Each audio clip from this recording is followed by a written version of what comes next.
Good afternoon for those of you on the East Coast, and good morning for those of you on the West Coast. My name is Felix Shipkevich, and I am honored to be a co-presenter on today's webinar with my colleague Bianca Petcu. First and foremost, we're living in very unusual times, and it's not often that you'll hear someone starting off a webinar by saying that we hope that you are all healthy and safe and are getting through this very difficult time. And we hope that this webinar, this educational program will provide you with an easier and better way to get your mind off the COVID-19 pandemic. What we're planning to do today over the next 30 to 40 minutes is provide you with an overview of the subject matter, topics and issues discussed on March 10th at the CFPB. This was a live broadcasted event that was titled Evolution in Debt Relief Convening. A copy of this webinar will be posted on our law firm's website in the next couple of days, and if you ever want to re-listen to this program, you more than will be able to do that. One administrative request, we're happy to take questions. If you could leave your questions until the very end of this program, we should have about 10 to 15 minutes to take your questions and answer them. If we don't get a chance to answer them, our contact information will be provided to you on our very last slide. Again, thank you for joining us, and let's proceed.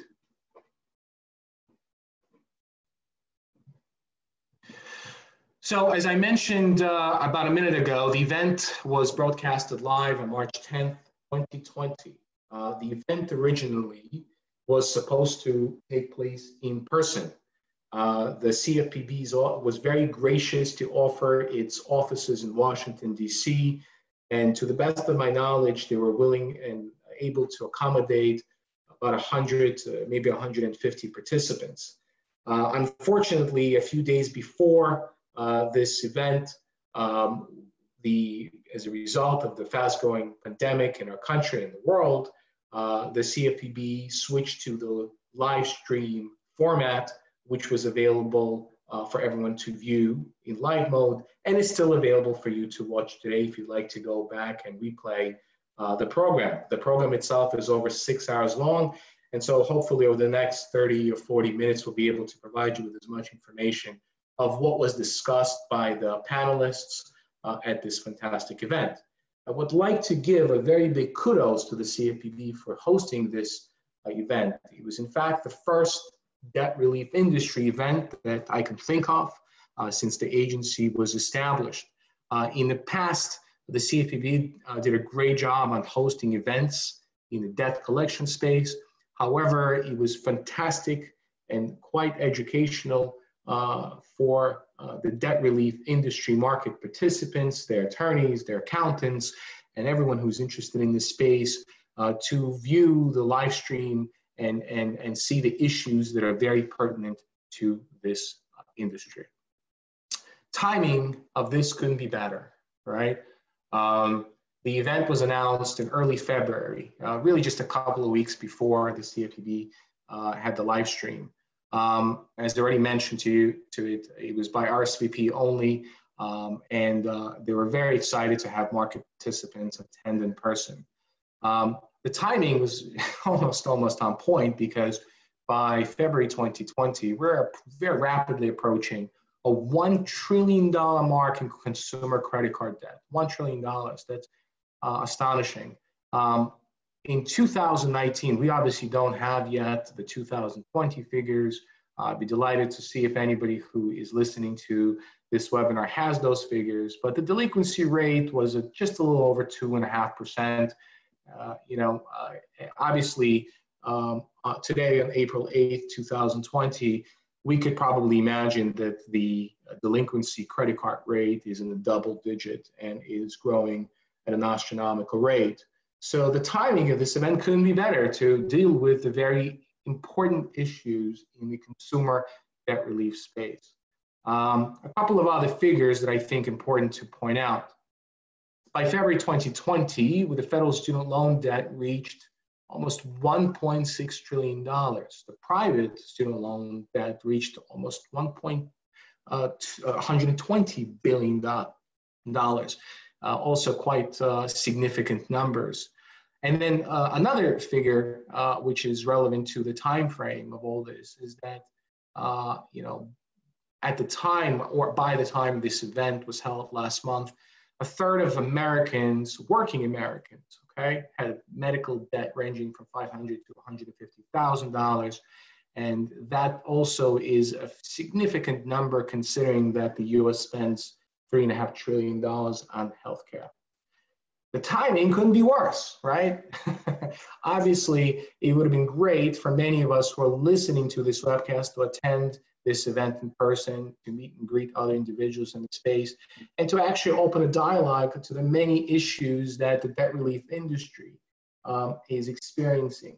And when I make reference to the debt relief industry, I'm making reference to a couple of segments. It'd be great to meet individuals from debt settlement companies, credit counseling companies, bankruptcy lawyers, credit repair. Also would be fantastic to also meet individuals on the credit side and the banking side and lending side. This really was a fantastic opportunity to get everyone into the same room, more or less, and those who couldn't make it would probably make and meet and greet in Washington, D.C. during that time. Unfortunately, we were not provided with that privilege because of the COVID-19 pandemic.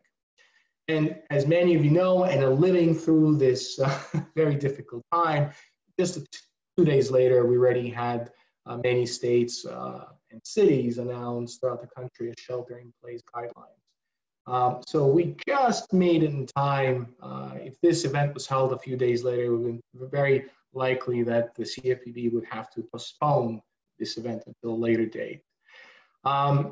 Just another small point on the timing, why it couldn't be worse or better, depending on how you look at it, is that obviously COVID-19 has heavily impacted our consumers, our small businesses, and obviously their credit.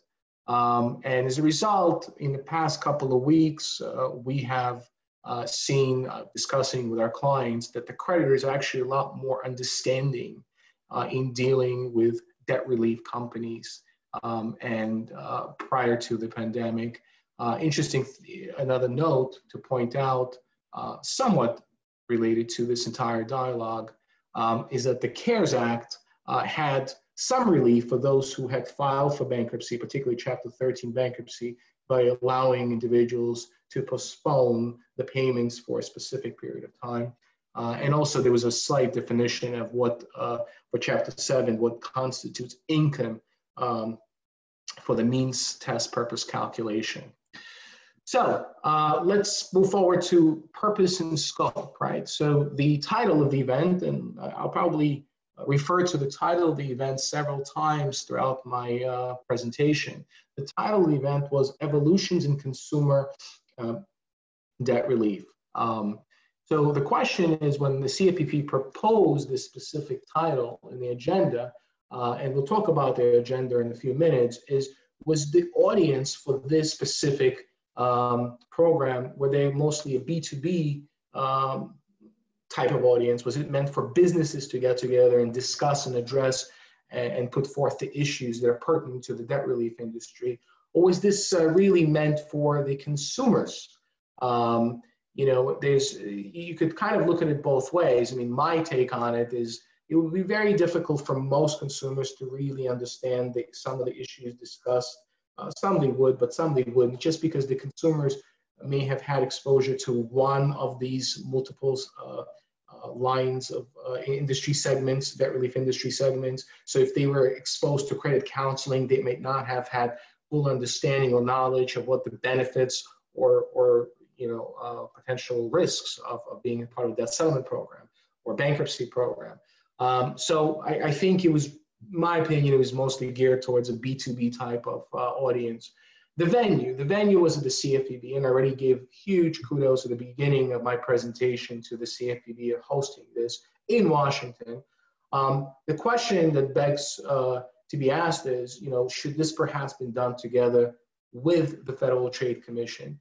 The Federal Trade Commission is a very important regulator and enforcer of rules, and has gone after companies in the debt relief space significantly in the past decade. It would be great to see both of these regulators come together and do a joint event. I'm pretty sure that the FTC, members of the FTC staff were watching the live stream or perhaps watched the subsequent airing, the recorded airing of this program. After all, the CFPBs, they targeted consumers and debt relief. This was a consumer debt relief focus. But it would have been great to also have this type of program with the FTC in conjunction. The focus of the program, as you see, I have a bullet point that says debt settlement companies. The focus wasn't about debt settlement companies, but there was a lot of focus, whether intentional or inadvertent, on the debt settlement companies throughout the 5 panels, which brings me to what these 5 panels were. Before I turn it over to my colleague Bianca, let's just kind of go through them really quickly. The first panel was debt relief options to creditors. We've had creditors on the panel. Then we have third-party debt relief offering, debt relief, innovation, fintech discussion. That got somewhat heated in the middle of the discussion, how fintech companies are involved in the space. Consumer journeys through debt relief, and finally, which I thought was probably one of the better panels I liked, and really intelligent discussion, future of debt relief, emerging opportunities and challenges. So I'm going to turn it over to, actually, before I turn it over to Bianca, I apologize, I have one more slide. The entire program was moderated by the representative, by the staff of the CFPB. By the way, they asked very, very good, very sharp questions. They really prepared themselves, and this was really well put together. The panelists, so there was a pretty diverse group of representatives. The banker, consumer credit lending side, the credit counseling companies, debt settlement companies, bankruptcy attorneys, fintech companies, and consumer legal services. So this was a very, very diverse group of panel. And now I will turn it over to Bianca. Thank you, Felix. Hi, everyone. I'm Bianca. I hope you're all well, and I reiterate everything Felix said about the coronavirus issues going on right now. So I'm just going to dive in and talk more about the 5 panels and the key takeaways after that from all of them. The panels were 30 to 40 minutes each. Sometimes they were longer, but the conversation would range from very specific to very broad. So I'm just going to provide a more succinct view of the overall tone, just 1 slide each for each panel to make it easier for you guys. And then the largest points that I saw through each panel. So the first panel was made up of really just trade associations who represent creditors. The main focus of the panel was discussing what creditors wish could change about the industry as a whole and their industry so that they could better serve consumers. So one example of something they would like to see change is term options available for debtors. For example, if you're able to give a longer term option, that would mean less per month, a longer period of time to pay, and something that would inevitably be easier for the debtor to manage, which is something that these creditors seem to want. Additionally, the panel noted that one comment that many creditors make is that they wish there was more communication from their consumers once they default before the consumer decides to go to a debt settlement company. This is where, like Felix was saying before, debt settlement companies came up quite a bit throughout each panel, and you'll see when I touch upon it, how they come up. So the panelists said that there are currently many barriers that block an easy flow of communication between the debtor and the creditor. Often the first-time creditors are notified that a consumer has left and is going to work with a debt settlement company is when they receive the cease and desist letter. And they said on their end that makes a negative fraught relationship going forward. They also sometimes say that the first time they realize that debtor has left is when they get a new change of address, and the new change of address is a debt settlement company. And they say that that starts them off on the wrong foot, in a sense. Overall, you'll see that this is a common theme throughout. The panelists believe that financial education is vitally important and that this is something that needs to improve. This discussion of financial education and literacy for consumers and debtors will continue through each panel. Basically, that consumers need to understand all of the options available to them and the pros and cons of each. Because right now, just a cursory understanding of one or two options is not good enough. And actually, this is one of the only panels that made an early note on how coronavirus will probably shake up the way creditors do business with their consumers, which Felix touched upon earlier on a slide. So we can move to panel 2. Felix, thank you. All right, so panel 2 was about third-party debt relief offerings. Here you can see, like I mentioned before, the thread of debtor financial education needing to improve continued massively in this panel. They touched upon how debtors need to know how specific programs will impact them in regard to their taxes, their credit score, how long it will take for them to feel in control again, because often the debtors that they deal with find themselves in a situation where they feel completely out of control. So how do you get someone to feel like they're in control of their situation? They touched upon how pressure from creditors with tons of mail and calls and voicemails leaves debtors in this stressful state and in desperation.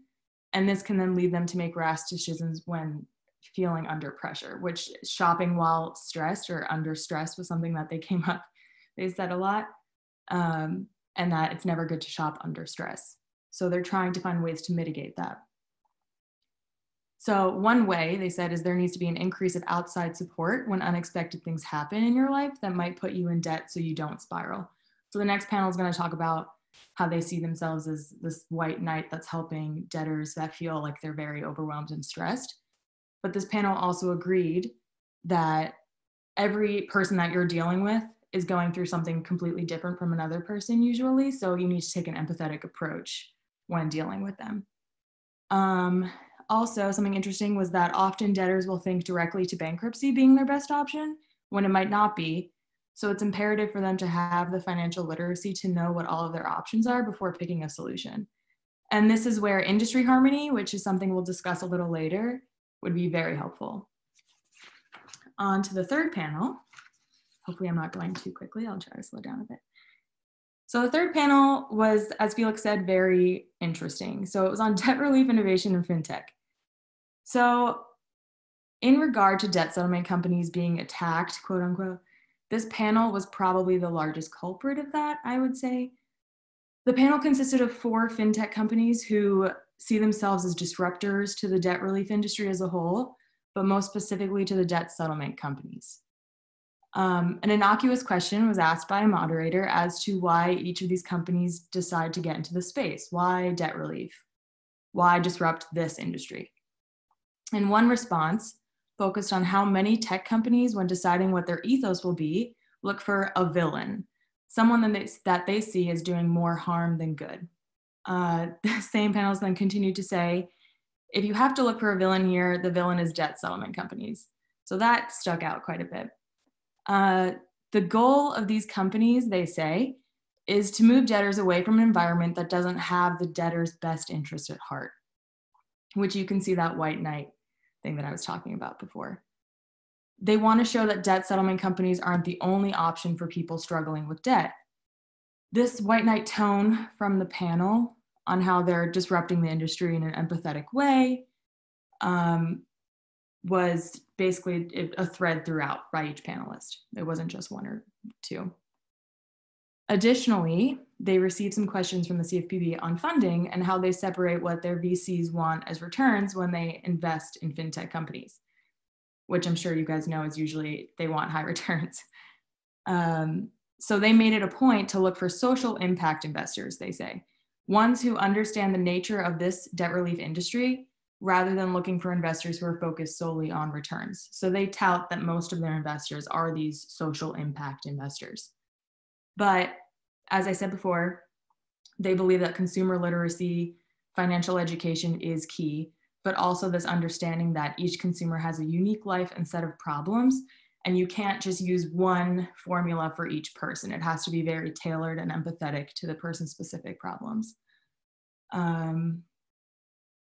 So one example that they gave is often someone with serious debt problems are dealing with other problems that are probably more important or at the forefront of their mind. We can think now with medical debt, I'm sure that might be increasing for some people. And the idea of becoming healthy and being safe is more important to someone than dealing with the debt that's increasing from that. So it's finding a balance between the two and showing that you have that empathy for them and what they're currently going through and that you're here to support them through it. So that was, yeah, we can go to panel 4. Actually, before going to panel 4, let me just add a couple of comments. I thought the gentleman who made the comments that if you have to look for a villain here, the villain is the debt settlement company, particularly since the forum, we have to keep in mind, is the CFPB. Those are pretty strong statements to make.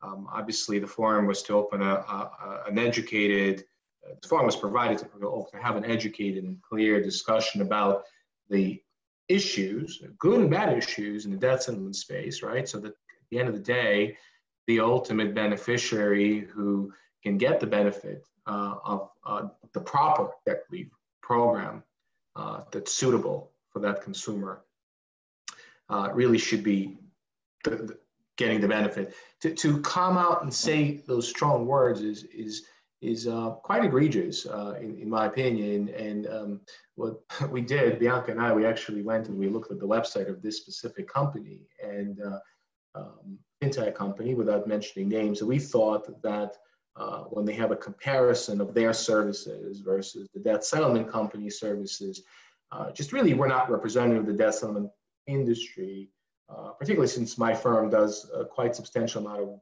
regulatory and litigation work in the space. And granted that they're both good and bad issues involving debt settlement companies, but to make the statement of that sort was just going a little beyond what really this forum was about. That was just basically my comment on this specific panel. So I will move on to panel 4.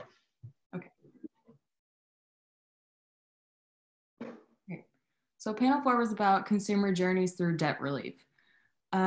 This panel also really focused on the empathetic approach to debtors. It seems to be a common thread. 2 common threads that I will touch upon in key takeaways is this empathetic approach and also the financial education and financial literacy for debtors. So you'll see that continue throughout.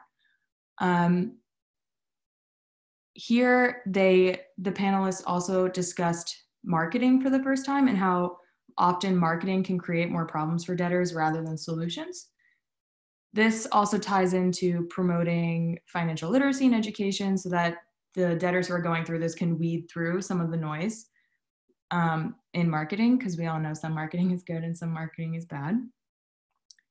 One panelist, and probably the only panelist from the entire day, all 6 hours, decided to actually differ and say that they believe that current debtors are far more financially educated and aware now than they were in the past 10 to 12 years. But they do have to do correct due diligence when looking on the internet for help, since the internet is basically where everyone is getting their information on most of these companies and deciding what option to pick. It can be a good and bad thing. So doing that due diligence as a debtor and having that financial education is most important. The panelists also mentioned that creditors should do a better job at starting their relationship with consumers before they get into very deep trouble and default. This way, they understand that they have that support, and a lot of the problems down the line might not actually happen if creditors were to start off the relationship earlier rather than wait for default. The panelists also here would like to see more research on the terms offered by debt relief companies and what debtors actually think that they are receiving when they sign up for these programs versus what they eventually get and what they end up paying upon completion of the program.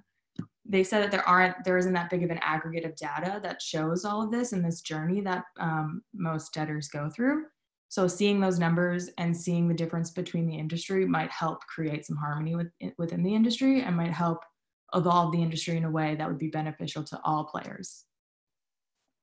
So the fifth panel, the last panel that Felix said was his favorite, and I have to agree, it was very interesting.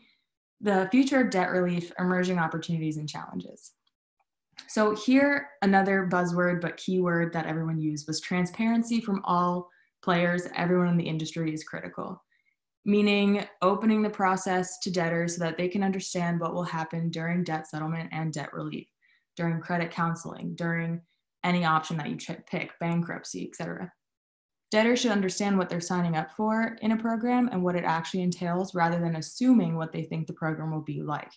So this includes making disclosures in layman's terms to open up, since we understand that financial literacy is quite low, or we assume it to be quite low, making disclosures in layman's terms would be more helpful. Additionally, there is a lack of standards and consistency within the industry, which makes it harder for debtors to understand what they're receiving. So as I'm sure most of you know, not all debt settlement companies are operating the same, and not all credit counselors operate the same. So how, as a debtor, do you know what to go for? What is best for you, your personal situation? And the most important next step for the industry is to continue to get creditors, debt settlement companies, credit counselors, bankruptcy attorneys, everyone in the room to actually be open to learning what the others do and working together to improve and evolve the industry together. Everyone agreed that they want consistent reporting back on what each other is doing. And they all agreed that having a 6-hour panel with 5 panels like this is very helpful for the community, and that they should continue to have these conversations. And this is just the first of many conversations, but everyone seemed very open to continuing this conversation. In this panel, there was quite a bit of back and forth between other panelists and the debt settlement panelist. It could see as attacking on all fronts at some points, but the conversation ended up on a more positive note, like I just mentioned, with this agreement of working together and not labeling each other as villains, which really only happened in the third panel when there were no debt settlement companies represented, I'm pretty sure. Okay, so the key takeaways from all of them, all the panels. There are 4 main key takeaways, which I'm sure you can guess some of them. So to focus on improving debtors' financial literacy and financial education, greater industry transparency between service providers, consumer transparency to review the full extent of debt relief options, what will happen before you enter the program, during the program, and after graduating the program, specific to the program that you were choosing to be in. And lastly, these open lines of communication to promote successful completion of debt programs. So for example, if you go to a bankruptcy attorney and they look at your information, they see that bankruptcy may not be your best option. In that instance, a bankruptcy lawyer should know which option within the debt relief industry will suit you better and point you into that direction. So if there's industry harmony, then that would work more seamlessly. So I think that was the ultimate key takeaway and goal, is to get more industry harmony to work together to put debtors' best interests first. Thank you, Bianca. Let me also add a few points on the key takeaways. I think one thing that was quite obvious amongst all the 5 panels and the panelists respectively is the fact that they don't know as much as they should about each other's business. And if they do, it seemed like they knew the negative part of it a lot more than the positive part of it. And ultimately, in any line of industry, if you always look at the negative parts of any given industry and not the positive, and not to actually say to the consumer, you don't belong in this program, but you might want to consider the other type of debt relief business lines, would only benefit the consumers, and particularly as a result of what's happening today. But as Bianca said, we have to look at 2 things, options and completion, right? What is the best option, right? Where would consumer be best suited for? If perhaps the person cannot afford to make payments whatsoever, Chapter 7 is probably the best option. If a person is able to make payments and potentially could consider a different, what a credit counseling option or a debt settlement option, maybe that's a lot better than bankruptcy. We have to be mindful that the one focus that we have as an industry is to provide that service to a consumer, and not to look negatively at the other parts of this industry.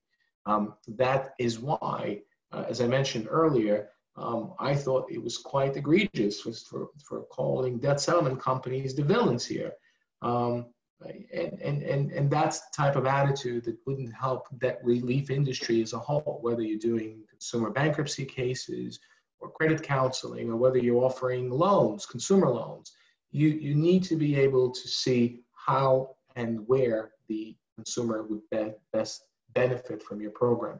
And ultimately, the completion of the program, not just basically being enrolled. So let's move on. Reading between the lines, where we already said, both Bianca and I said, that the overall, quite overall negative view of the debt settlement companies, which was quite surprising to us as counsel for the debt relief industry, because again, that wasn't the agenda, and it somehow turned to be an inadvertent agenda, and it shouldn't have been inadvertently part of the agenda. I think there are very good hardline questions that the industry could have asked of debt settlement companies, but it seemed to me the overall consensus was quite negative. We are likely to see more regulations come down the pipe, and the reason wasn't because of this specific event, it's because we're living through a historic time. And we're going to have probably, since the Great Depression, the single largest number of individuals seeking debt relief options, right? I think for most of us who are on this program, if we remember the Great Recession seems like a walk in the park. We'll take the Great Recession over what's going to happen, what is happening now to our economies, not just one economy, not multiple, but the entire globe. So what happens usually is, since we live, at least speaking about the US, is we are a very reactionary society. We typically promulgate and procure legislation and laws and rules as a result of any type of fraud or wrongdoing versus proactive approach. I shouldn't say that's not the case, but usually we look at what problems we have and then we try to fix them. That's what regulators do. You know, we're likely to see more regulation in this space. You know, I wish I had a crystal ball. You'd probably ask me what regulations potentially could come out as a result of the COVID-19 pandemic, but it's yet to see where we're going to have the most problems, which debt relief industry is going to create that, and which debt relief industry is going to come out looking like a hero, with part of the debt relief industry, I should emphasize, okay? And finally, what's kind of interesting, you know, fintech, you know, has been really a word that's been widely used over the past decade. There are two words that really resonate well since between 2010 and 2020. It's two words. It's fintech and disrupt, right? Those two words, like you always think of, you know, young people working in their computers and they're creating new products to make things easier, faster, and cheaper. And, you know, I think that well, many companies in the debt relief space follow the traditional model. And I think, you know, they provide good service. We need to be mindful that fintech companies are coming around and offering the type of services that could be faster, cheaper, and better for consumers. And the traditional debt relief companies, in the basket of debt relief companies, shouldn't just merely ignore innovation. And you know, I think that is something that we're likely to see be part of a larger discussion. So is industry harmony on the horizon? Again, when I'm talking about industry, I'm talking about the debt relief industry as a whole, right? We're all hopeful. We're hoping that we will see, as a result of this event, more harmony. And certainly, us as counsel for the many participants in the space, and also after speaking to many clients in the space, you know, everybody wants to be on the same page, and everybody wants harmony and not to have any one part of the industry be the villain. Everybody wants to see more data. The reason I thought that the last panel was very interesting, at least to me, was my favorite panel. It's because there were some very intelligent discussions about data and data, you know, in terms of, you know, who enrolls into your program and what is the success rate of their program. And it seemed like, at least between the participants, who by the way were fantastic. I thought the all 4 individuals on the panel did a really great job. But it seemed that, you know, the credit counseling industry wanted to see the debt settlement industry, and the debt settlement industry wanted to see what is the success rate of the credit counseling industry's graduation rates, and that data wasn't really, it's not like really fully available, easily attainable. So the question comes down to is how do we use this data, not just for the benefit of your specific subsegment of the industry, how do we use this data so that consumers make a better and a more educated choice and everyone comes out to be a winner, right? Look, the second point that I have here on the slide is we're not going to find harmony if we always make one part of the subsegment of the space to be a villain. That's not the right approach, and that really wasn't fair to the debt settlement companies who are in this space. A lot of them provide good service, and I don't think we should just ignore that service and make them to be villains, as that individual said during his panel. And obviously what all panels said, we need to better educate debtors. We need to better educate consumers. They need to have that coherent, clear choice in selecting the right segment of the debt relief services that best suits them. Probably from those of you who are during this webinar, you probably had, you know, individuals who originally were in bankruptcy and then they switched to credit counseling, or from credit counseling to debt settlement, vice versa. I think education, financial education, is what's really critical for the debt relief space. A word of caution, right? You know, look, you know, the debt relief industry generally is regulated on the state level, right? Depending on the type of service, except obviously the consumer bankruptcy. Well, arguably that too on the bar level. But between credit counseling companies, the lending companies, the lenders that do lend to consumers, that do debt consolidation loans, or they do debt loans against the consumer's debt settlement, you know, generally regulated on the state level. And it's reasonable to assume that state regulators were listening, or would have listened by now to this program. Again, this was really the first time the CFPB put together this event. We already saw a proposal in the state of California, for instance, to drastically change the regulatory purview of the debt settlement space. Again, just to point out as an example, and as such, you know, while these events are fantastic for creating this platform to reach some level of commonality and understanding between the different market participants, we have to be cognizant that you know, state regulators you know, have their own view on these issues, and you know, just be mindful of that. And potentially rulemaking from the CFPB or the FTC. Look, I would not have put that bullet point if we were not experiencing what is going on with the global pandemic. But as I said a few minutes ago, as a result of this pandemic, we're going to see a major surge of consumer bankruptcy services needed of this industry, from bankruptcy to credit counseling to debt settlement, and some, you know, already asking for loans to pay their debt. That means, as I said, as a reactionary society, we typically will, you know, wait for fraud to happen, for some unfortunate event to happen, and then the regulators then propose rules that unfortunately affect everyone else. So to avoid any draconian rules from the regulators, I think it's important to continue the discussion and dialogue that the industry had in March 10th. So we're towards the end of our presentation. A little bit about us. You could read it on our website, shipkevich.com. We provide a variety of services in the legal and regulatory space. We provide regulatory and legal services, litigation support. We have attorneys that are litigators that assist companies in class action defense, regulatory defense. We deal with the FTC and the CFPB quite regularly. We do licensing. I'm sure you could probably look at it more on our website, and we'll be happy to answer any questions about after the program. Another important tool, if you're still listening, please go to debtreliefwatch.com. It'll take you to a sub-page of our website, the law firm's website.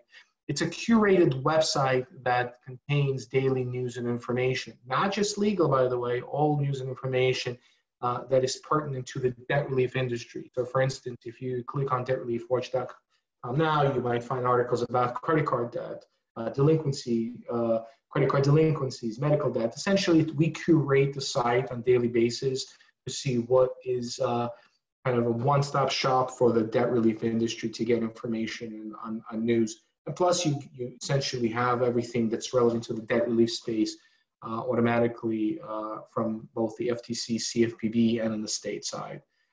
A big thank you to someone who has been instrumental in helping us put together this presentation, market this presentation. I've known this gentleman for over 7 years, and I highly recommend that if you ever need anyone in the marketing and media services, his name is Jay Mangiello. You see his email on the screen. If you don't have time to write it down now, you can watch it and subsequently and contact him. He works with debt relief companies, and he does a fantastic job.